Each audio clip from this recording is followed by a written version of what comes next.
Hello, I'm Paul Kennedy, and this is Ideas. Well, thank you very much. Merci. Here we are, the first Fragile Freedoms Lecture. It's really been a result of... This is Stuart Murray, the CEO of the Canadian Museum for Human Rights, located at the forks of the Assiniboine and Red Rivers in downtown Winnipeg. Even though we are still under construction, we're so pleased to be able to make your museum the venue for this lecture series. We know that it will help put Winnipeg, Manitoba, Canada on the map as a centre for important human rights discussion and dialogue. The museum definitely is still under construction, at least inside, where workers scurry to complete exhibit halls and galleries. The outside is basically done, a vast, complex swirl of glass and Tyndallstone surrounding a soaring spire called the Tower of Hope. That spire is even taller than the Peace Tower on Parliament Hill. The Canadian Museum for Human Rights is the only museum in the world dedicated solely to human rights, and it has a very specific purpose. Quote, to explore the subject of human rights in order to enhance the public's understanding of human rights and encourage reflection and dialogue. Unquote. And that's what Fragile Freedoms is also intended to do, or to give it its full title, Fragile Freedoms, The Global Struggle for Human Rights. It's a special lecture series created by the Centre for Professional and Applied Ethics at the University of Manitoba, and it's presented at the not yet officially open Museum for Human Rights. There are 8 lectures in the series, approximately one a month until May of 2014. And you'll hear them all on Ideas. We start with A.C. Grayling. Anthony Grayling is the ideal choice to deliver the first Fragile Freedoms lecture. He is master of the New College of the Humanities at Oxford, a professor of philosophy, a prolific writer and editor of over 30 books, a columnist and broadcaster, and, as you'll hear, an insightful and witty lecturer. And it really is a great privilege, a real honor to be the person who gives the first lecture in this series, in this extraordinary, beautiful building, associated with what is really a great project. A museum for human rights couldn't be being built at a more appropriate time, because we are at something of a cusp moment in thinking about the rights and liberties of individual in the Western world, because of some of the threats that we perceive that we face, terrorism, organized crime, the problems that are raised by those technologies we've so avidly embraced, the technologies of communication, which at the same time have exposed us to surveillance and to invasions of our privacy. But also because this is a moment when we should be taking the argument to people elsewhere in the world who don't enjoy the kinds of rights and liberties that we enjoy in the West and have enjoyed now, at least since the Second World War, because we want to tell them the story about how these rights and liberties were won and why they were won. So what I'd like to do tonight, if I may, is to talk a bit about the way that these ideas have developed in the modern period, that is from about the 16th century, and I'll tell you why I choose that starting point. And I would also like to talk a little bit about the pressures that are now being exerted on the rights and liberties that we have as individuals in the free world, and which we may not sufficiently think about. That's why a museum for human rights like this one is so important, because it really ought to make people vividly conscious of the great importance of these ideas. They're not mere abstractions or pieties. They're not mere lists, numbered lists in documents setting out what the rights are of people under one or another constitution. They really are of the very, very first importance. So I'd like to begin by explaining why, in my historical survey of the development of the idea of rights, I choose to begin in the 16th century. And now all of you were reading a biography in the bath last night of Martin Luther, so immediately, of course, you will think about him attaching the theses to the church door in Wittenberg, and you will recognize that as the spark that set the Reformation going, followed by pretty well 2 centuries, the whole of the 16th century and a very large part of the 17th century, of great conflict. A conflict that centered on an idea. And ideas, as you know, are very, very dangerous, sometimes very revolutionary, but they constitute the cogs that drive history onwards. And the idea in question was the idea of liberty of conscience. And that was a motivation for Luther and for others of his contemporaries who wanted to break away from the hegemony of a single church, the Roman Catholic Church, which for some centuries, from the high medieval period until then, had been an immense power in the lives and minds and polities of Christendom, of Western Christendom. Of course, there had some centuries before been a schism between the Church of Rome and the Eastern Orthodox churches. But in Europe, in Western Europe in particular, the Roman Catholic Church was, in effect, an imperial monarchy. And all the particular kingdoms of Europe were, in a way, fiefdoms of that monarchy. And in the high medieval period, and here we're talking about the 12th, 13th century, perhaps into the 14th century, no one was allowed to think, no one could think differently. No one even indeed felt able to think differently from an imposed orthodoxy, not just on lives, but on minds, on thoughts, of what people were allowed to contemplate in the way of possibilities for their lives. Only imagine, if you and I lived in the 14th century, our days would have been very, very circumscribed. We would have lived in a local area. We would have got up early, worked hard. We would have eaten sparely. Our great moment in the week would have been going to Mass on a Sunday. We dress up, we meet other people from neighboring villages, as it might be. We see the theatre of the performance of the Mass, and the walls of our churches would have been graphic novels depicting scenes from the doctrines and tenets of the church, but also, of course, admonitions about what would happen to us if we don't obey our priests. We would have enjoyed our experience because, of course, what the religions, the young religions of the world, especially Christianity, but also Islam, have realized is that people do like to be members of communities. They do like to dress up and meet on regular occasions. People do like to sing. It's a wonderful psychological insight that people do want to confess their sins and to feel absolved. And so, of course, the religions had a great utility as well as a powerful hold on lives and minds. But that hold meant that the way that people thought about their world and the way they experienced it was in danger of becoming ossified. And indeed, the practices of the church, which so annoyed Luther, you may remember he was particularly annoyed by the fact that in order to raise money to build St. Peter's Church in Rome, the church was selling indulgences. This is, you could buy a few million years off purgatory by making a subvention to the church funds, and people were going around Europe selling these indulgences and raising money for the building of St. Peter's and for other church purposes. And Luther was outraged by this and by other practices of the church. And he felt that the church stood between the individual and the deity, that through these misinterpretations of Scripture, misapplications of its teachings, by assuming a certain kind of authority over thought, the church was really disrupting the possibility that individuals had to have a proper relationship with their deity. And that was one of his chief motivations for wanting to break the grip of that control over mind, that hegemony over thought that the church possessed. So liberty of conscience, liberty of thought in matters of religion was the first spark that began a whole process. A process which, once it had begun, became inevitable.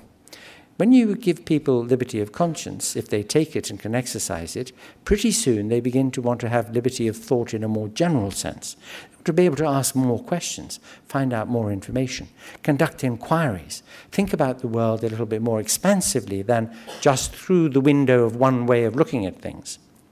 And then as soon as people begin to have liberty of thought as a more general version of liberty of conscience, they want to start to have some liberty of action. They want, for example, to have some part in decisions about how they live their lives, choices that they make in practical terms. They want to have the freedom, perhaps to move around a bit more, to travel, to marry whom they please, to make other important choices that add to their sense of living a life which is worth living a life that they feel good to live. And when that has begun, you've got already the foundations of science, the foundations of political movements, which ask for greater autonomy for the individual. And this is what happened in the 16th and 17th and 18th century, up to the moment of enlightenment when the idea of rights and liberties for individuals, took real flower in the great revolutions of that century, the American Revolution and the French Revolution. So you can see how it happened. What happened was this. Luther and Zwingli and Calvin, the great leaders of reforming movements in the 16th century, they wanted to be able to worship and to believe and to practice their beliefs in ways that were not prescribed by a central ecclesiastical authority. They wanted, and in particular this was an idea that Luther was very keen on, to encourage people to see themselves as having a direct relationship with the deity and a direct responsibility for themselves. And this was a hugely important matter to people who thought that what they were doing was thinking about their eternal prospects. I mean, if you're really concerned about infinity, if you think you're going to be there forever, then it's a crucial matter that you should be able to take some control over that relationship to ensure that you can get that eternal felicity promised to anybody who thinks right about these matters. And so Luther and his early emulators in the Reform movement were very keen on the idea that people should be able to think for themselves. But alas, they didn't think that people should think for themselves for too long, because when people started to think differently from themselves, they immediately began to get a little bit worried. And in fact, there was a moment you can identify an episode in the history of the Reformation in the 16th century, which was crucial in this respect. What happened was that a man called Michael Servetus, who was a civil servant in the Habsburg court in Spain, became very interested in the question of the conversos, the Jewish people who had converted to Christianity in Spain, and the Muslim population of Spain. He was very interested in their situation. Why is it that they, who had very pious attitudes and practices, many of them were very observant in their own religion, why should they be excluded from the promises that had been made to the world through the sacrifice of Jesus Christ, just because they didn't accept that Jesus was their Savior? And he came to think that the problem was that they weren't believers in the doctrine of the Trinity, that they didn't see God in the way that Christianity did. So he began to study the Bible rather carefully and found that the New Testament has nothing in it about the Trinity. Of course, it talks about the Father and the Son and the Holy Ghost, but it doesn't say anywhere that they are three versions of the same person, three in one. The miraculous arithmetic that a late council of the Church in the 4th or 5th century had accepted as orthodox. So he thought to himself, well, if only we could persuade our fellows in these other religions that actually we are true monotheists, that there is only one God, maybe we could make common cause with them. And so he wrote a tract against the Trinity. And he was very passionate about this. He believed this was a matter of great moment. He thought indeed that people were being misled about the nature of the Godhead. It wasn't just a matter of peace between the different religions, but also about the safety of people's own course to salvation. And he sent his tract to Calvin in Geneva. And Calvin sent back to him a copy of his own Institutes, which was a distillation of Calvin's views in theology. And Servetus made the very bad mistake of writing rude comments in the margin and sending those back to Calvin. And Calvin said to somebody in Geneva, he said, if this man ever comes to Geneva, he won't leave it alive. And this was a key moment. The reformers had wanted to think for themselves, but they had got to the position where they didn't want other people to think differently from themselves any longer. And when Michael Servetus made the very silly mistake of going to Geneva and being arrested and being burned at the stake eventually, this episode outraged many of the people who had been followers of Luther and Calvin. And in particular, it outraged a man called Sebastian Castellio. This is a man whose name was famous for many centuries in Europe because he was the writer of a very, very beautiful form of Ciceronian Latin prose, and he had translated parts of the Bible into this for use as textbooks in the teaching of children in schools. And these textbooks were used for hundreds of years, right up to the 19th century, perhaps even into the early 20th century, as models of good Latin. But he'd been a friend and colleague of Calvin until Calvin persecuted Servetus. And Castellio wrote a document which became famous in Europe. In it, he just, with great clarity, with great force, made the point that what Calvin wanted for himself, that is, the ability to think and believe and to make choices that he regarded as important in his own thinking about things, then he must give that entitlement to everybody else. Castellio reprised an argument that had been used much earlier by Erasmus, a very rational argument. He said, look, in matters of theology, why don't we just leave it up to the deity to deal with people if they've got it wrong after they're dead? Why can't we just live with one another in peace now?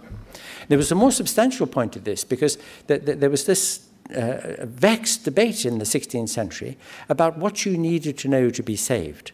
Some people pointed out that the good thief on one of the crosses, crucified alongside Jesus, had got the message very briefly from Jesus and was saved that day. Surely, therefore, there was something very simple and direct that anybody could know that could save them.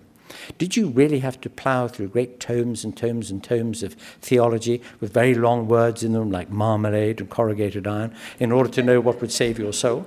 And sure, the answer was surely no.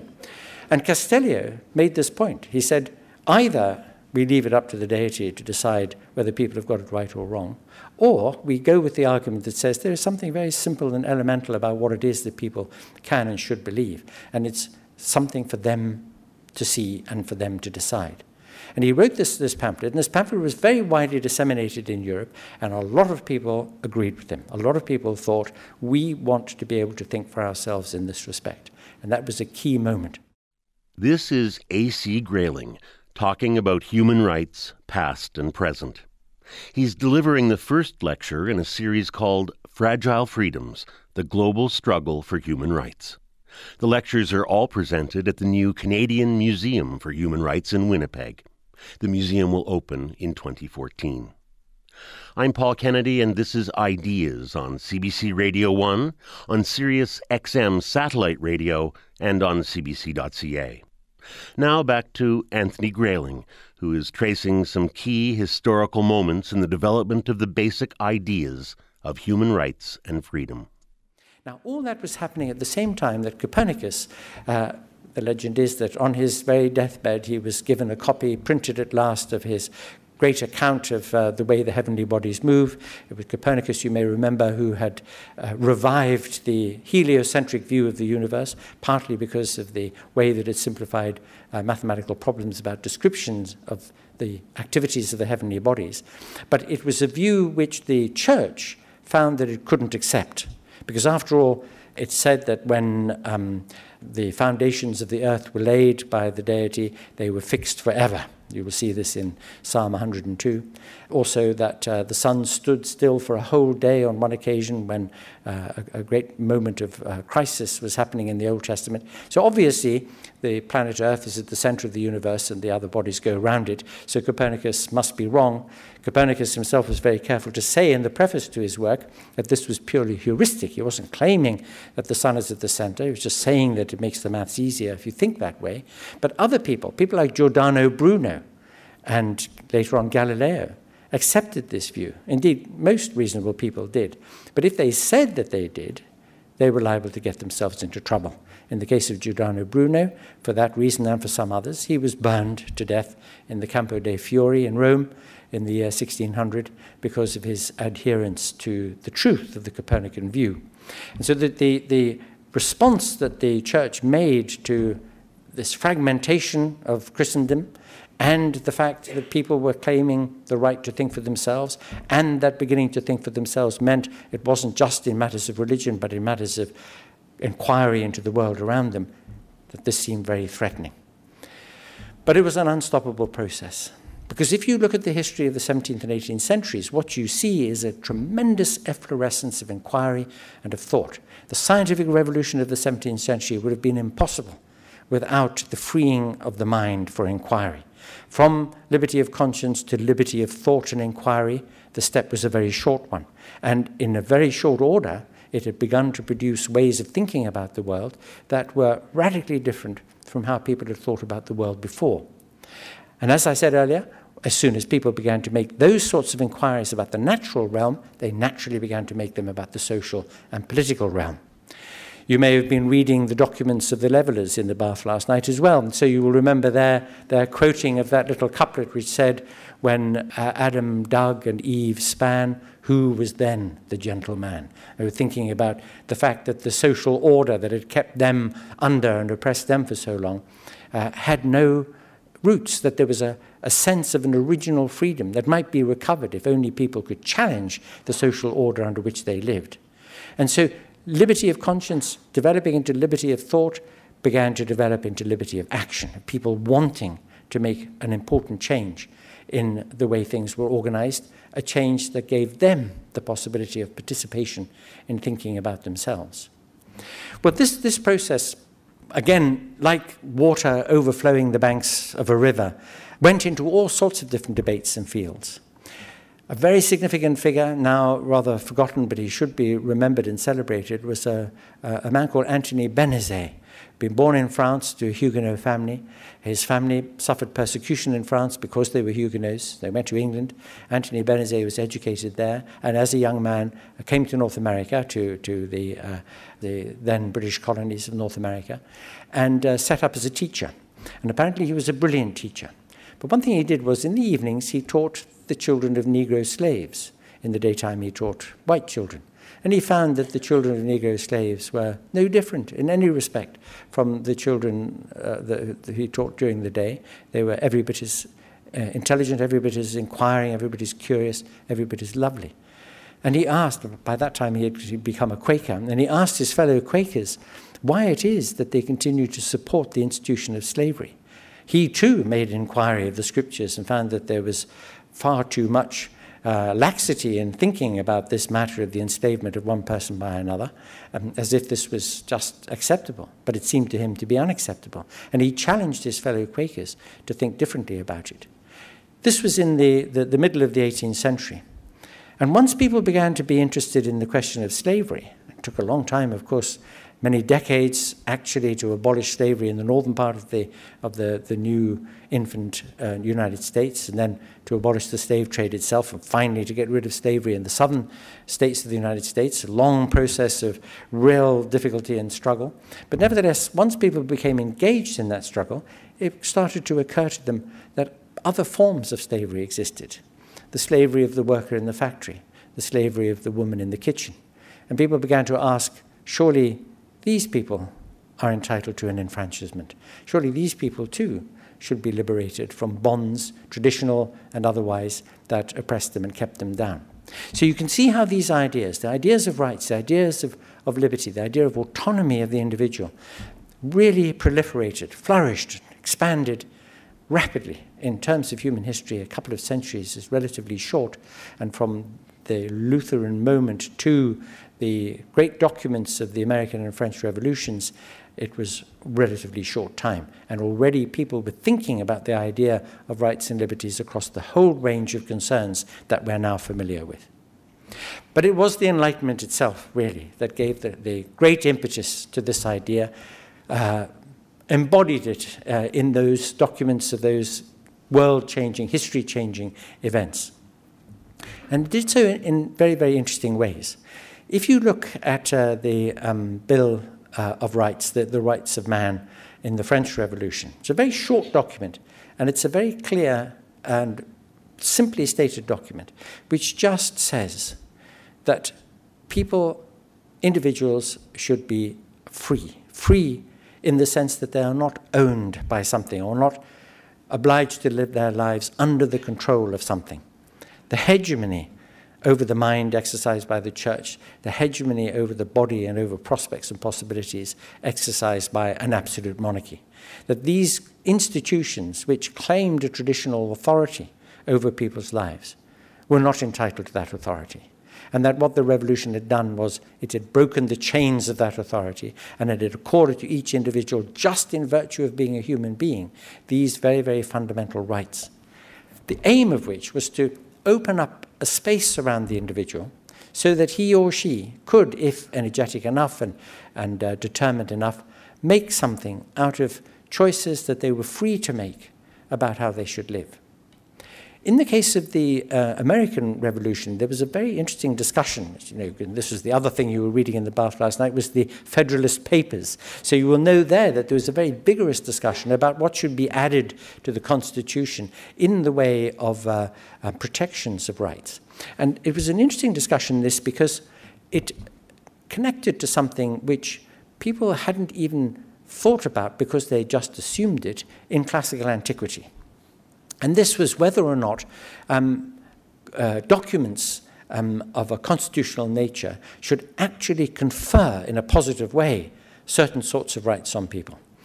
The thing that the Federalist Papers authors discussed with some vigor was the question of freedom of expression and freedom of the press. Should there be an amendment to the Constitution which accorded or protected freedom of expression? And the other side in this debate said, why? Surely there is no presumption that anybody's got a power to take away or to prevent people expressing themselves freely. Why do you need to make a positive right to that effect when it already exists and there's no positive power on the other side which could suppress somebody's freedom of expression? If you make it a positive right, aren't you creating a danger that some future government or some future dispensation might, seeing it as a positive right, take it away, and then people can't express themselves freely? Well, in the event, as you know, the First Amendment, protection of freedom of expression, become a very important component of the constitutional life of the United States. What it connected with in antiquity was an assumption. Nobody questioned for a moment whether, if you were male, if you were adult, if you were a full citizen of Athens, that you were able to stand up in the agora and have your say. And nobody was allowed to get in your way and shut you up. Of course, if you were a woman or a child or a slave, you've got to remember, by the way, that Plato said that if you were a bad man, you would be reborn as a woman. And if you were a bad woman, you would be reborn as a dog. So there was no great assumption that women were ever going to be allowed to speak in the agora. So it was a very limited kind of freedom that they'd assumed. But they assumed it anyway. For the enfranchised, there was no question but that certain rights were correlative to being a full citizen, being male and being adult. But in these debates in the Federalist Papers, the idea was, shall we make it a positive right, or shall we just leave it unsaid? And the decision was to make it a positive right. Now, whether or not you think the idea of arrogating rights, of specifying them, is good, just in case if you don't specify them, you don't have them. Nevertheless, what it did was to make concrete, to embody ideas which had been rather more vaporously, I suppose, or diaphanously emerging out of the experience of the preceding 2 centuries. Because when people had talked about slavery, or when they talked about political participation, when they talked about liberty of conscience or inquiry, nobody had tried to tabulate or provide the arguments in favor of having those rights and liberties. But the Enlightenment did. And that's why it's such an important turning point. Because what it did was it recognized fully and completely why it matters that people should have rights and liberties. And the reason is this, that in order for any human individual to have a chance to use the talents individual to themselves, to live lives that are good, that are fruitful, that can be good in their impact on other people, that can in the end provide the deep kind of satisfaction that a good life should give the person who lives it. In order to do that, they have to be autonomous. They have to be able to make very, very fundamental choices for themselves. That they can't live under the government of a presumption to the effect that there is only one kind of good life, one great truth that everybody must live by, that everybody must toe the same line. What the Enlightenment did was it recognized 2 things that are quite consistent with one another, in fact, very importantly connected to one another. One is what we share in common with each other as human beings.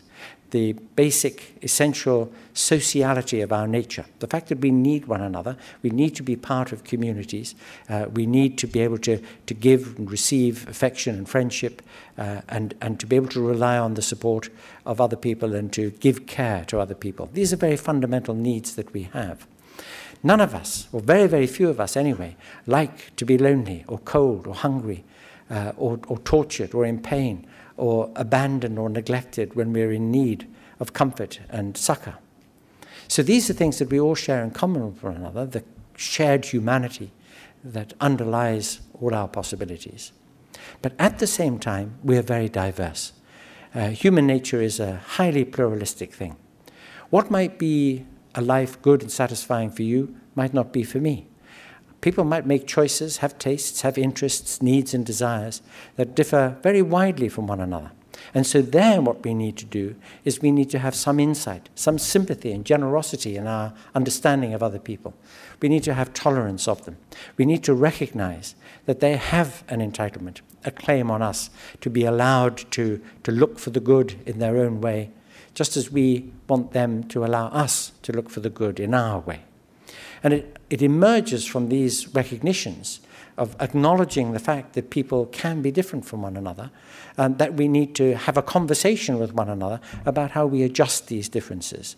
How do we create a society, an order, a politics, where this great diversity of interests and needs and practices will more or less get along with itself, not cause too many conflicts or difficulties. And so the idea of individual autonomy went hand in hand with the idea of an objective rule of law, of a structure in society that was not the matter of the arbitrary whim of a monarch, but which was something that arose out of the consent and agreement of members of society, which was structured so that people understood how it worked. It was something they could see at work and understand, and which would enable people to adjust their differences with one another and get on with one another.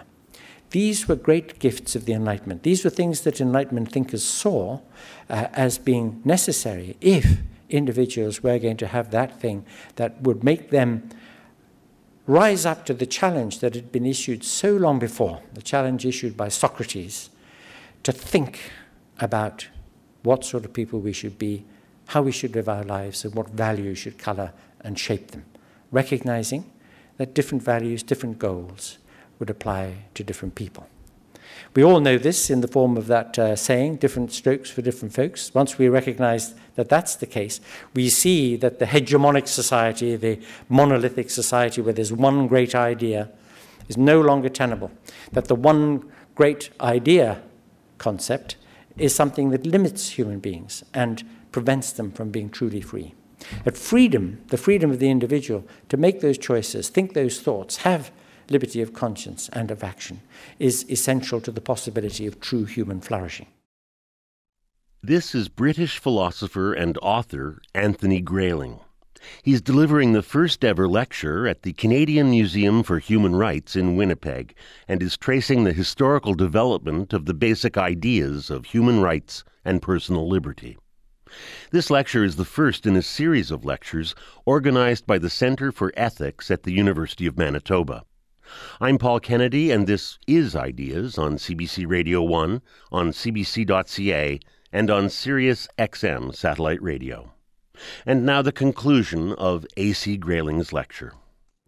And that is why in the documents of those two great revolutions, we get the first writing down, as it were, of a list of things that people should have as an entitlement just in virtue of being human. Now, it took another couple of centuries after those revolutions, nearly, well, 1 3/4 centuries, before, after the terrible atrocities of the Stalin period in the Soviet Union and of the Holocaust in the Second World War, and indeed the wars themselves, that the nations of the world, getting together into a single body, the United Nations, in the late 1940s, agreed without any nation withholding their concurrence on a statement of intent, the Universal Declaration of Human Rights of 1948, in the committee chaired by Eleanor Roosevelt, and to which a very significant contribution by a great Canadian was made. And this document sets out a set of rights which, when you reflect on them a little bit, have as their main purpose the protection of a space in which a person, a man, a woman, can think about things, make some choices, and act in ways that feel good to them, consistently with the good of others and the interests of others. And this is such an important matter. It was such an important step for humanity to take, according equality to men and women, and according a right to liberty of belief or no belief of conscience, according as a right to people privacy, the inviolability of some personal space, some reservation of feeling, that these things were written down and acknowledged as being genuine aspirations that societies and individuals in those societies should reach for in order to lay the foundations for the possibility for each person to give their own answer to the Socratic challenge. What sort of person should I be? Well, it's an invitation to think personally because I'm entitled to do so. Not because there is something that comes from outside me that tells me how I should live or what answer I should give to that question. You may know, by the way, because, gosh, you were busy in the bath last night, because you were probably also reading that dialogue by Plato called the Meno. And so you will remember that story told there about how this young man, Meno, comes to Athens on business from another city. And in those days, there was rather little television and bingo and baseball. So he went to hear Socrates lecture as his entertainment in the evening. And he had a burning question that he wanted to ask Socrates, which was a question on everybody's lips at the time. And that is virtue teachable? Can the upstanding citizens of Thebes and Athens and Corinth pass on their sense of virtue to their offspring? Because after all, ancient teenagers were drinking too much ouzo, staying out late at night, getting pregnant, stealing chariots, doing wheelies around the city walls. We can be so delighted that this doesn't happen any longer. And he wanted to know, why is it that this continues to happen? Can't the citizens of these countries teach their teenagers better? And Socrates said, I don't know the answer to your question, which very much surprised Meno. He said, what? You, the great Socrates, you don't know the answer? How can that be? Socrates said, because I don't know the answer to a more fundamental question, which is what virtue is. Meno's gasped, was flabbered. He could hardly speak. He said, how can that possibly be? I mean, are you really Socrates? You don't know what virtue is? And Socrates said, well, do you know? And Meno said, of course I know.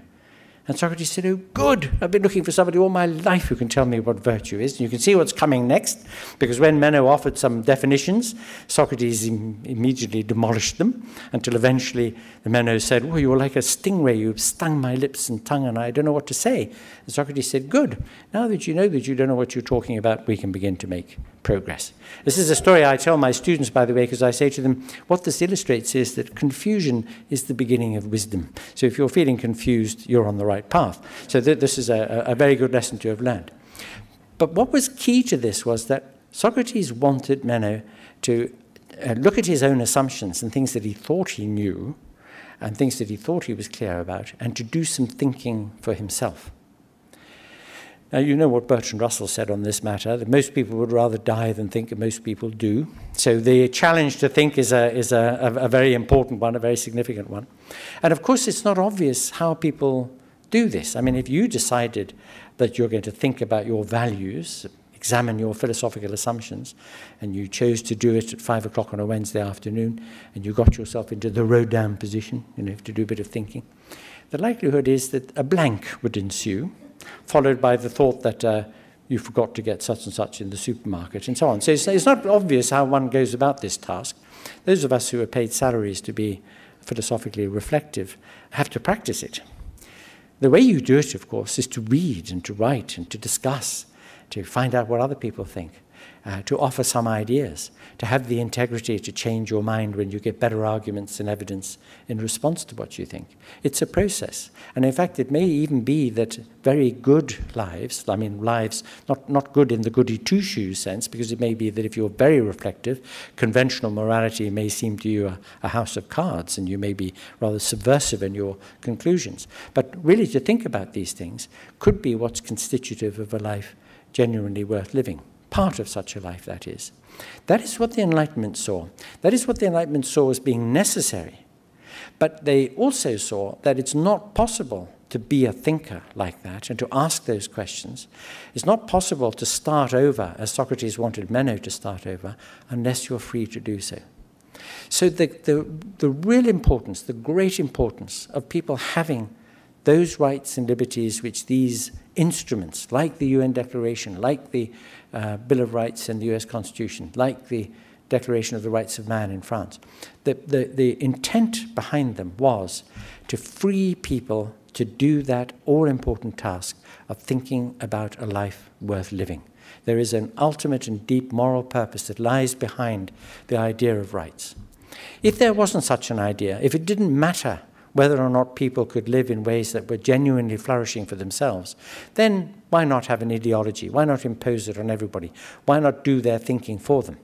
Alas, of course, it's all too true that there are many people who don't want to think for themselves. They want somebody else to do their thinking for them and to tell them what the answers are. They want to be able to take a sort of frozen pizza out of the refrigerator of ideas that somebody else has already prepared and warm them up and eat them and just live by them. But that is to lose the possibility to be fully and truly human. Now, of course, one doesn't want to be paternalistic and prescriptive and say, you must think for yourself.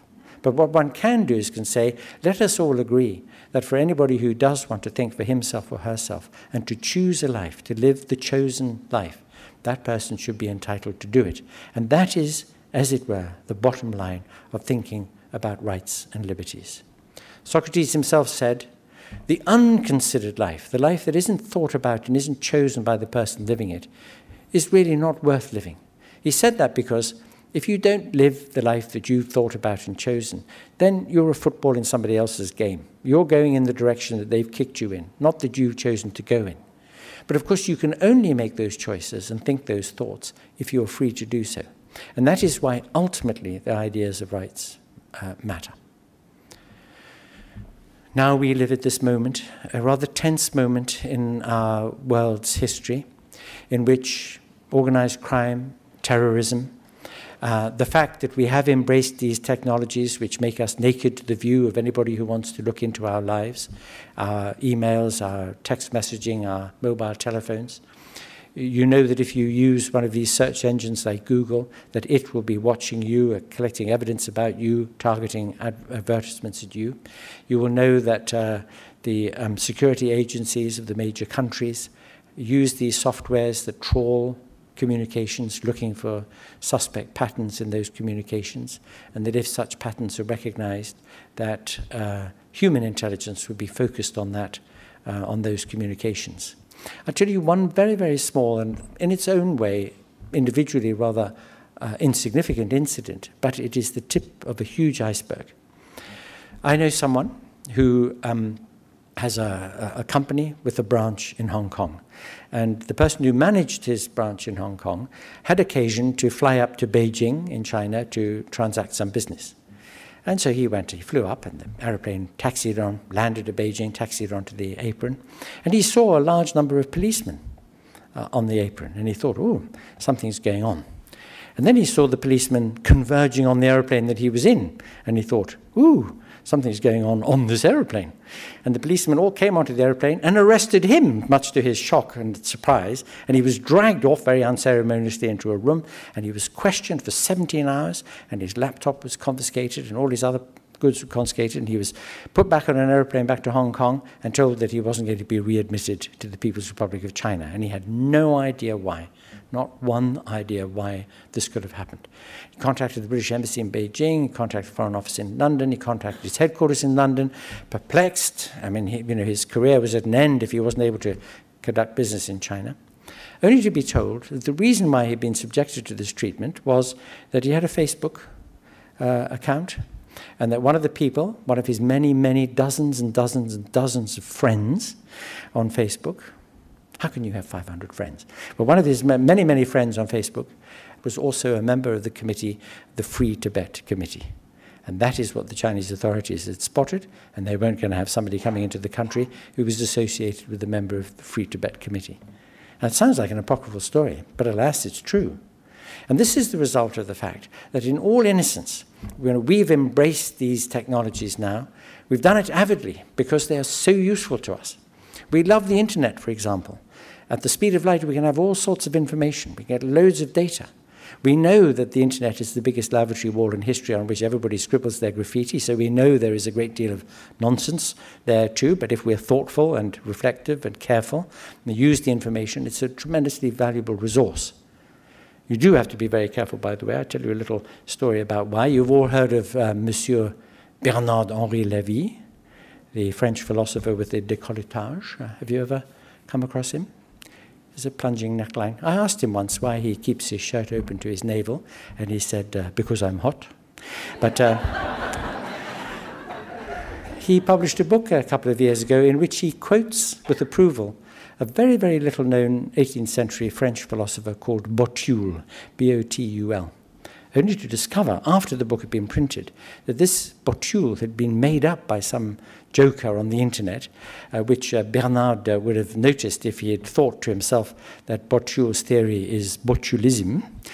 So he might have been inclined to take some precautions, but he didn't. He went ahead and quoted this person. And when he was asked on the French equivalent of CBC why he had done so, he said, because what he says is good, so I quote him. It didn't matter whether he existed or not. And I suppose, to some extent, a good idea doesn't need a thinker. But it's an example of how we embrace and accept these technologies because of their great utility, even though they carry these dangers with them. But the greatest danger they carry with them is the fact that we expose ourselves to those government agencies, non-government agencies. And I'm not being a conspiracy theorist or an alarmist about these things. It's just true. This is what we've done. This is the price that we pay, the Faustian bargain that we've made to get all the benefits and utilities that these technologies offer us. And that is something that compromises our privacy, and by doing so, compromises our autonomy to some extent. But a much more important and significant matter is that our advanced Western democracies have begun to think to themselves that it is not just a very high duty of government to keep us secure, to protect us from threats, but that it is the first duty of government. And the minute that a government thinks it's the first duty to protect its citizens, it thereby entitles itself to do certain things to its citizens in the way of limiting their freedoms, their liberties, their privacy, rather paternalistically thinking that they're doing them a favor. Now, you remember what Benjamin Franklin said on this matter. He said, anybody who would trade liberty for security deserves neither. Why? Because the highest of values is our liberty. The best of things that we possess, so hard-won over all those centuries, as I've described them, are those liberties that we have as individuals that make possible the choice of lives worth living. That if we give up some of our liberties thinking that we're going to be secure, we're going to be making a terrible mistake. Because no government, no agency will ever protect us 100%. Of course, our governments can lock us up in our homes, and then all we have to worry about is arguing with our spouses and slipping in the bath.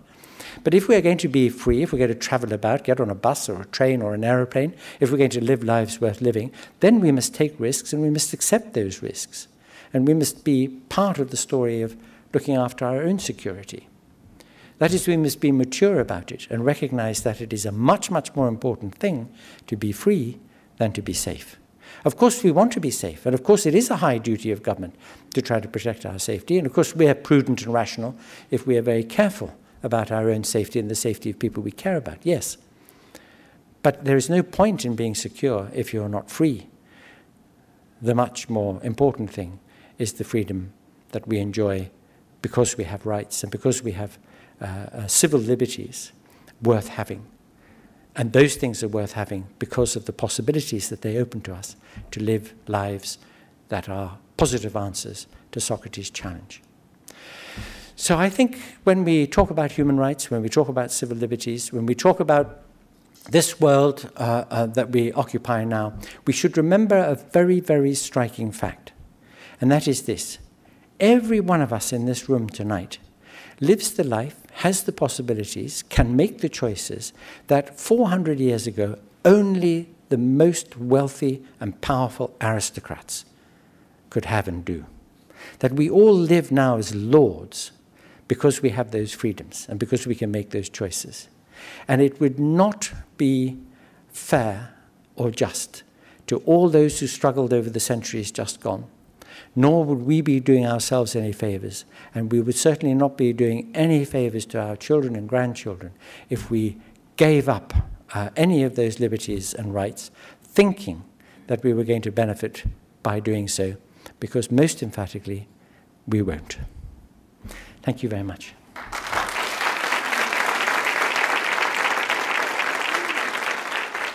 A.C. Grayling, delivering the first Fragile Freedoms lecture at the new Canadian Museum for Human Rights. The museum will officially open in 2014. Anthony Grayling also took some questions from the audience. Thank you, Professor Grayling. Neil MacArthur. You gave a wonderful lecture about how these ideas are rooted in Western European culture and American culture. I wonder what you would say to someone who comes from a different culture and says, well, these are not necessarily my ideas, and yet you say they're universal. This is a very good point, because there is a lively debate now between different communities of thought about this matter. There are some people in the Middle East, and there are certainly people in China who think that our idea of universal rights as being universal, as applying to all human beings, just in virtue of being human, are in fact ideas that are Eurocentric, and that we are and imposing on them, and that they have different conceptions of rights. For example, in the Confucian tradition in China, not the view taken at present, which is that the rights of the community can and very often should outweigh the rights of individuals, because the community is trying to develop itself and create wealth and construct facilities and institutions that would benefit everybody. But in the Confucian tradition, it wasn't the individual who was the source of rights, or the basis of rights at the bottom of the pile, but it was the people who had responsibility for them. So the emperor was responsible to the father, and the father to the son, in a linear direction going top down. But in a way, that's a distinction without a difference, and the more relativistic idea that different groups of people, different social orders require different conceptions of rights is the one which is now taken hold in some parts of the world. And this is particularly true in the Muslim majority world. In Islamic thinking about rights, the traditional features of the religion and of the conceptions of law, the different schools of law in those traditions, seem to people who espouse them to trump Western-style thinking about rights. Now, if you go to the Human Rights Council in Geneva and listen to some of the debates there, you will see that members of the OIC, which is the Organization of Islamic Conferences, are emphatic in their view that some of the rights that the Human Rights Council tries to exercise don't fit with the way that Islamic thought works on these matters. And in the early 90s, a Cairo Declaration was drawn up trying to embody an Islamic conception of rights, in which, for example, equality between men and women is not recognized in the same way as it is in the UN document. So there is a very serious difference here. There is a serious argument to be had. My own feeling is that it's an argument worth engaging in. A.C. Anthony Grayling, philosopher, writer, editor, and fellow of St. Anne's College, Oxford. Special thanks to Arthur Schaefer and his team at the Centre for Professional and Applied Ethics at the University of Manitoba for organizing the Fragile Freedoms Lecture Series. Thanks also to the staff at the new Canadian Museum for Human Rights. You can find out more about the whole series at fragilefreedoms.com. The show was recorded in Winnipeg by Brian Harder. Production, Dave Riddell. To learn about upcoming episodes on ideas, or to sign up for our weekly online newsletter, just go to cbc.ca/ideas and follow the links. The acting executive producer of Ideas is Dave Riddell, and I'm Paul Kennedy. The Hourly News is next.